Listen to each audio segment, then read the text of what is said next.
జగన్మోహన్ రెడ్డి గారు 2019 నుంచి 24 వరకు రాష్ట్రానికి సీఎంగా పనిచేశాడు. తర్వాత 24లో జరిగిన ఎన్నికల్లో పాపం 11 సీట్లకే పరిమితమయ్యారు. ఆయన అధికారం పోయిన దగ్గర నుంచి కూడా మనిషి కళ్ళు తాగిన కోతిలాగా, ఈ కోతితో ఊరక చెప్పాను, నిప్పు తొక్కిన కోతిలాగా ఇష్టం వచ్చినట్లుగా వ్యవహరిస్తూ ఉన్నారు జగన్మోహన్ రెడ్డి గారు. అతను చేస్తున్న పనులన్నీ ఎప్పుడెప్పుడు అధికారంలోకి వస్తానా, అధికారంలోకి రావటానికి ఏమి చేయాలి, ఎన్ని అడ్డదారులు తొక్కటానికైనా నేను సిద్ధంగా ఉన్నాను, ఏ చెత్త పనులు చేయటానికైనా నేను సిద్ధంగా ఉన్నాను, ఎన్ని దురాగతాలు చేయటానికైనా నేను సిద్ధంగా ఉన్నాను, ఎన్ని దుర్మార్గాలు చేయటానికన్నా నేను సిద్ధంగా ఉన్నాను, ఎన్ని తప్పుడు పనులు చేయటానికైనా నేను సిద్ధంగా ఉన్నాను అనే రీతిలో జగన్మోహన్ రెడ్డి గారి వ్యవహార శైలి ఉంది. ఎంత ఆతృత పడితే మీకు అధికారం దక్కదు జగన్మోహన్ రెడ్డి గారు, ఎంత ఆరాట పడితే అధికారం దక్కదు మీకు జగన్మోహన్ రెడ్డి గారు. ప్రజలు మీ వ్యవహార శైలి నచ్చాలి. గతంలో మీరు చేసిన పరిపాలన వాళ్ళు మెచ్చాలి. మీరు కావాలని కోరుకుంటే తప్ప మీకు అధికారం రాదు.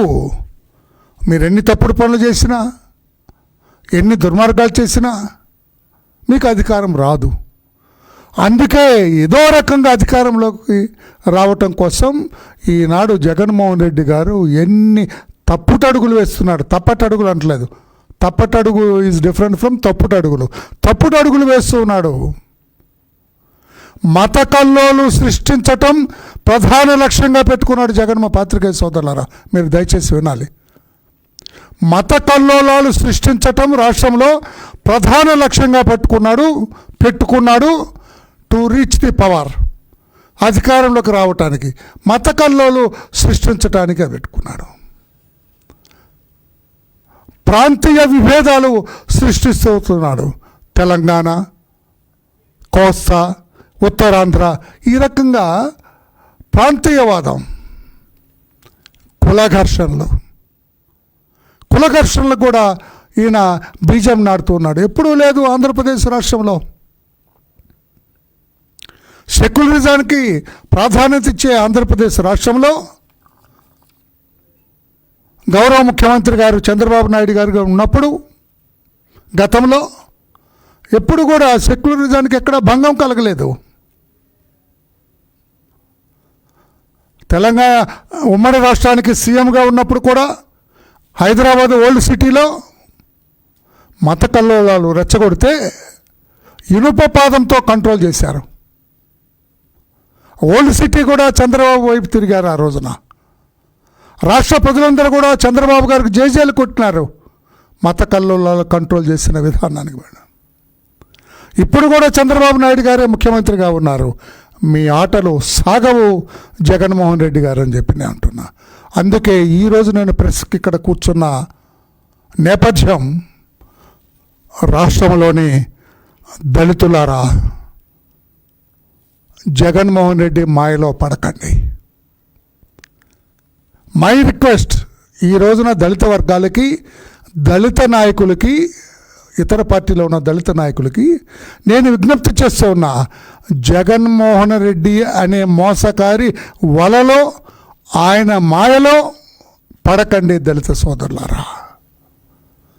ఎందుకంటే ఆ రోజున 2019 ఎన్నికల్లో దళితులు కొంత అతని వైపు మొగ్గిన మాట వాస్తవమే. వాస్తవాన్ని మనం కాదనలేము. ఆనాడు ఓటు బ్యాంకుగా ఉన్న దళితులు 2024 ఎన్నికలకు వచ్చేటప్పటికి, అయ్యా జగన్ బాబు మీరొద్దు మాకు అని దళితులందరూ కూడా, దళితుల్లో ఉన్న అన్ని కులాల వాళ్ళు కూడా, 59 కులాల వాళ్ళు కూడా మాకొద్దు జగన్ అని దళిత ఓటు బ్యాంక్ అంతా కూడా చంద్రబాబు నాయుడు గారిని కావాలనుకోవటం, ఆయనకు ఓటేయటం, 164 సీట్లతోటి కూటమి ప్రభుత్వాన్ని ఎన్నుకోవటం, చంద్రబాబు గారు ముఖ్యమంత్రి అవడం మనందరికీ తెలుసు. మరలా ఈ దళిత ఓటును లాక్కోవటం కోసం, దళిత ఓటును మాయ చేయటం కోసం కొంతమంది నాయకులకి ఫండింగ్, నిధులు సమకూర్చి వాళ్ళు ఆశించిన దానికంటే ఎక్కువ డబ్బు ఇచ్చి, డబ్బు కొద్ది ఉంది, అవినీతి సొమ్ము బోల్డ్ ఉంది, అవినీతి సొమ్మును వీళ్ళకిచ్చి సభలు పెట్టించి, చిన్న చిన్న మీటింగులు పెట్టించి చంద్రబాబు నాయుడు గారి మీద, కూటమి ప్రభుత్వం మీద అసత్యపు ప్రచారం చేయటానికి సిద్ధపడ్డాడు జగన్మోహన్ రెడ్డి గారు.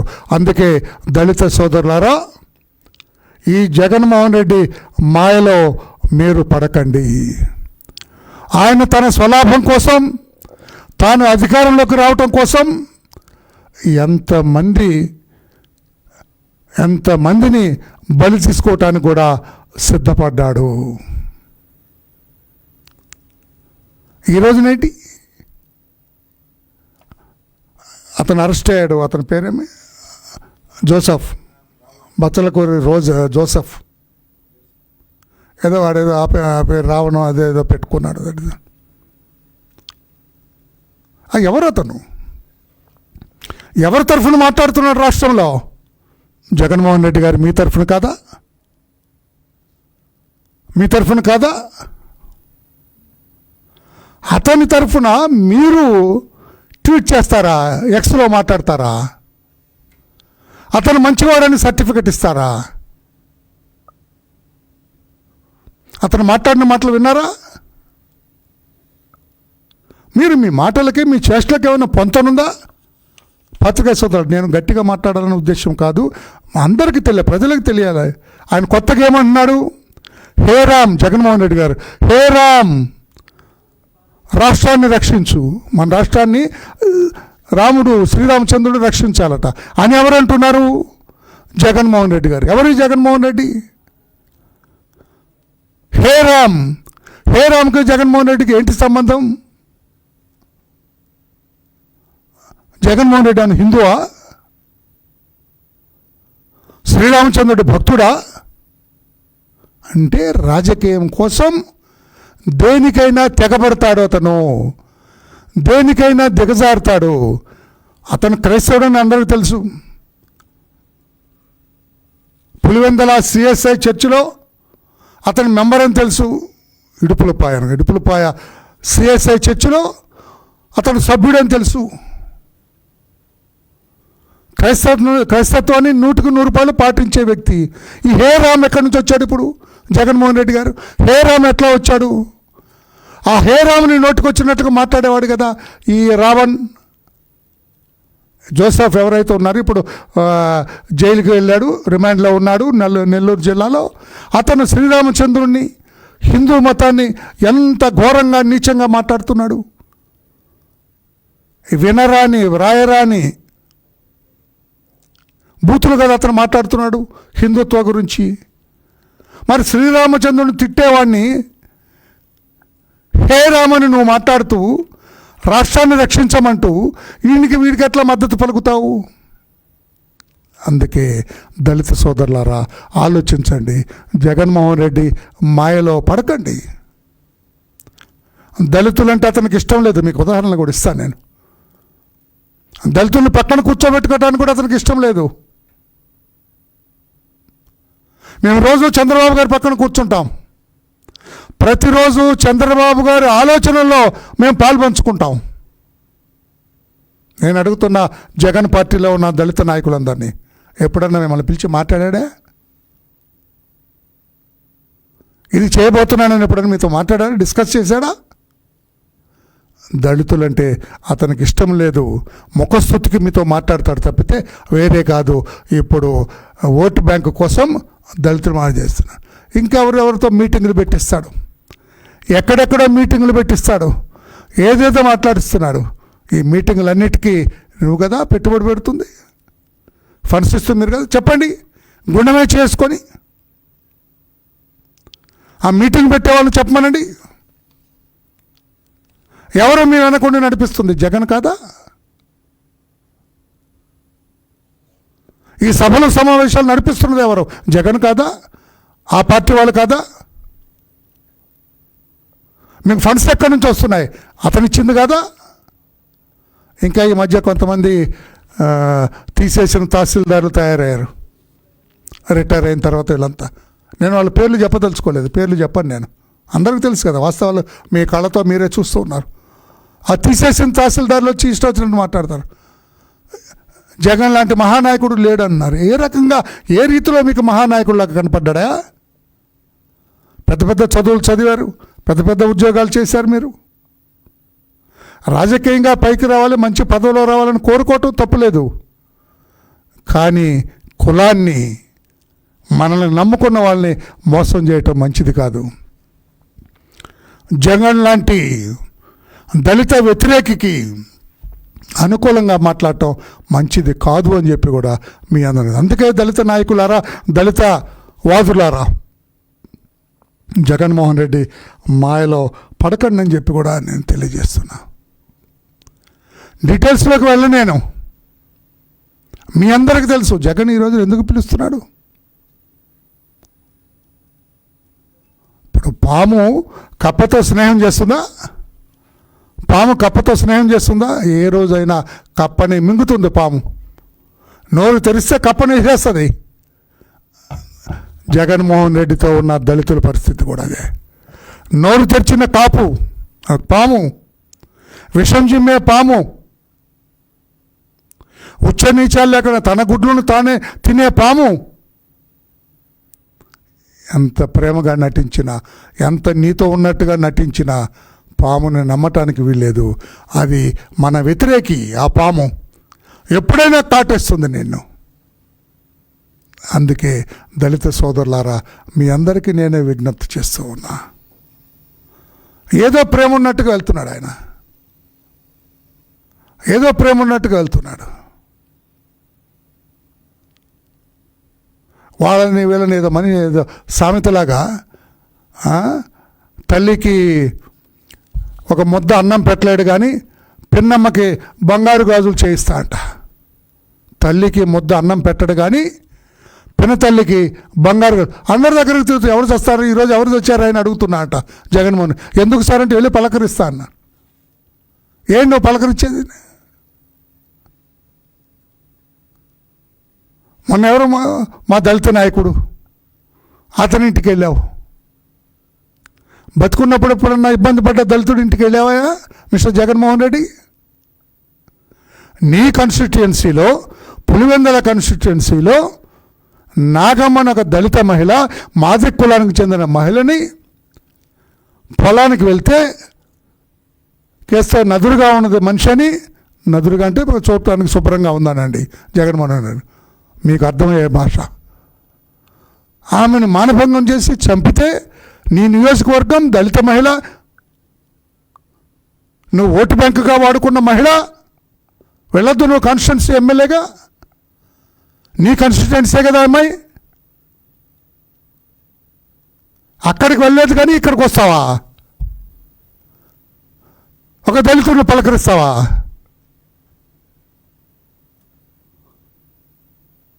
మాకు తెలుసు ఎప్పుడు సాయం చేయాలి, ఎలా చేయాలి, మాకు తెలుసు.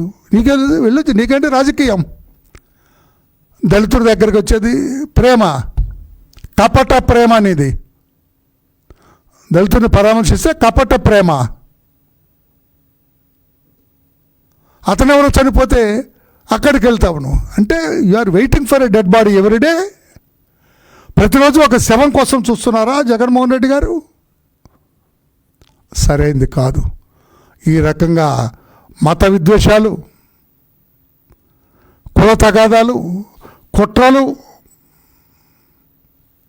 మంచిది కాదు. జగన్మోహన్ రెడ్డి గారు బ్రహ్మాండంగా ప్రశాంతంగా ఉంది రాష్ట్రం. చంద్రబాబు గారి పరిపాలన అందరూ ఆహ్వానిస్తున్నారు, ఆస్వాదిస్తున్నారు. చంద్రబాబు గారి పరిపాలన, శాంతి భద్రతలు బ్రహ్మాండంగా ఉన్నాయి రాష్ట్రంలో. ఇవన్నీ మరిచి ప్రశాంతంగా ఉన్న కడవడి పాలల్లో చిన్న విషం చుక్క వేయాలని ప్రయత్నం చేస్తున్నారు జగన్మోహన్ రెడ్డి గారు. మంచిది కాదు అని చెప్పి కూడా మీకు నేను తెలియజేస్తున్నా. హేరామ్ ఎక్కడి నుంచి వచ్చాడు సార్ మీకు అంటే? ఏ నాటకమైనా ఆడగలరు మీరు, ఏ నాటకమైనా ఆడగలరు మీరు. ఇక్కడ హే రామాన్ని ఆరాధించినట్టు మాట్లాడతారు, రాముణ్ణి తిట్టిన రావణ్ణి మీరు వెనకేసుకొస్తారు. ఇది ఎక్కడి న్యాయం? ఒక్కసారి ఆలోచన చేయండి అని చెప్పి కూడా నేను తెలియజేస్తున్నా. డాక్టర్ సుధాకర్ చనిపోవటానికి కారణం మీరు కదా మిస్టర్ జగన్? మీ వల్ల కదా, మీ ఒంటి పొగర వల్ల కదా అతను చనిపోయింది. ఆహా, ఒక దళితుడు, ఒక మాదిక కులస్తుడు ముఖ్యమంత్రిని అయిన నన్ను ప్రశ్నిస్తాడా? అదే కదా మీ అహం. అందుకే కదా డాక్టర్ సుధాకర్ చనిపోయింది. ఒంటి మీద చొక్కా కూడా లేకుండా మండిపోతున్న తార్ రోడ్డు మీద వాడిని బరబర ఈడ్చి పిచ్చివాడని ముద్ర వేసి చనిపోయేటట్లుగా చేసిన మీరు ఈరోజున దళితుల పట్ల మొసలు కన్నీరు కారిస్తే నమ్ముతారా మిస్టర్ జగన్ అని చెప్పి అంటున్నాము. మీ మాటలు నిజమని దళితులు నమ్ముతారా? అందుకే నేను అంటున్నాను, మీ వాడిగా, మీ బిడ్డగా మీరు బాగుండాలని మనసారా కోరుకునే వ్యక్తిగా దళిత సోదరులారా, దళిత నాయకులారా, జగన్మోహన్ రెడ్డి మాయలో పడకండి అని చెప్పి కూడా నేను తెలియజేస్తున్నాను. నేను